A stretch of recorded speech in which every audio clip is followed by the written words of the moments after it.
Armenia కోసం ఎవరన్నా యూట్యూబ్లో వీడియో చేస్తే దాని కింద ప్రతి దాంట్లో ఒక కామెంట్ ఉంటుందండి.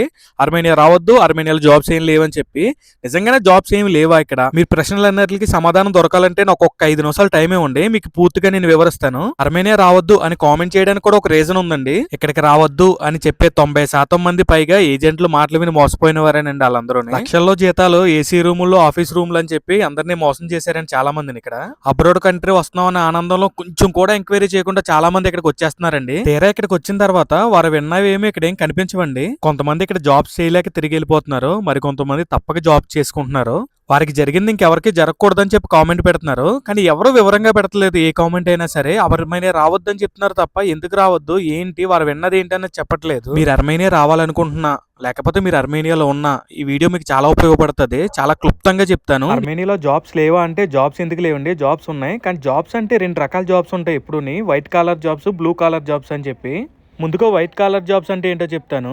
మంచిగా చదువుకున్న వాళ్ళు ఆఫీసులోకి వచ్చి సాఫ్ట్వేర్ సంబంధించిన చేసే జాబ్స్ అన్ని వైట్ కాలర్ జాబ్స్ అంటారండి. అలాంటి జాబ్స్ ఉన్నా గానీ మన ఎవరికి ఎవరండి, అర్మేనియా వాళ్ళు మాత్రమే చేసుకుంటారు. 2 బ్లూ కలర్ జాబ్స్. ఈ జాబ్స్ ఏంటో వివరిస్తాను, క్లియర్ గా వినండి. ముందుగా ఉండేది ఇక్కడ డెలివరీ జాబ్స్ అండి. ఇక్కడ ఏ సీజన్ లో డెలివరీ చేసుకోవచ్చు ఏంటన్నది ఇంకో వీడియోలో మాట్లాడుకుందాం. నెక్స్ట్ ఉండేది వేర్ హౌసెస్ జాబ్స్ అండి. ఇవి కొంచెం కష్టంగా ఉంటాయి. దీంట్లోనే హెల్పర్స్ ఉంటాయి, ప్యాకింగ్స్ ఉంటాయి. అవి కూడా అంత ఈజీగా ఏం దొరకవండి. నేను ఇక్కడికి వచ్చిన తర్వాత వాటి కోసం ఎంత కష్టపడ్డాను అన్నది చెప్తాను మీకు. ఇంకా తర్వాత ఉన్నాయండి లేబర్ వర్క్స్ అండి. అంటే ఇంకా చాలా హార్డ్ ఉంటాయి. ఇంకా ఇండియాలో బాగా కష్టపడే వాళ్ళు మాత్రమే చేసుకోగలరండి ఆ జాబ్స్. అర్మేనియా కాకుండా మీరు ఏ దేశం వెళ్ళినా గానీ కంపెనీయే మీకు వీసా ప్రొవైడ్ చేస్తుంది, ఫుడ్ ఇస్తుంది, రూమ్ కూడా ఇస్తుంది. కానీ ఇక్కడ అర్మేనియాలో అలా ఉండదండి.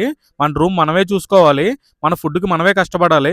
మరి మీరు చేస్తున్న కంపెనీలు ఫుడ్ ప్రొవైడ్ చేస్తున్నారు కదా అని మీకు అనుమానం రావచ్చు. అర్మేనియాలో ఉన్న అతి తక్కువ కంపెనీలు మాత్రమే ఫుడ్ ప్రొవైడ్ చేస్తుందండి మధ్యాహ్నం మాటలు. ఫుడ్, రూము కావాలనుకుంటే మీరు సిటీకి దూరంగా వెళ్ళాలండి. అప్పుడు వాళ్ళు ఫుడ్, రూము కూడా చూసుకుంటారు, కానీ తక్కువ శాలరీ ఉంటుంది. తర్వాత అర్మేనియా ఏ వయసు వాళ్ళు రావచ్చు అని అడుగుతున్నారండి.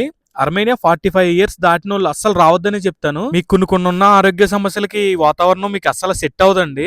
తర్వాత బరువైన పనులు చేయాల్సి వస్తుందండి, మీరు అసలు చేయలేరు ఆ పనులన్నీ. తర్వాత ఇప్పుడు చెప్పే పాయింట్ కరెక్ట్ గా వినండి. మీరు ఇండియాలో ఖాళీగా ఉండి ఏం చేసినా సెట్ అవ్వట్లేదు, నాకు 20,000 నుంచి 30,000 మిగిలితే చాలురా బాబు అన్న వాళ్ళు మాత్రమే రండి ఇక్కడికి. ఇండియాలో మీకు లక్షల అప్పులుండి ఇక్కడికి వచ్చి తీర్చుకుందాం అంటే అది అస్సలు అవ్వలేని పని అండి. అది మొదట్లో 20,000 నుంచి 25,000 మించి మీరు అస్సలు పంపలేరండి ఇక్కడ నుంచి. ఎక్కువ ఆశలతో అయితే ఇక్కడికి రావద్దండి.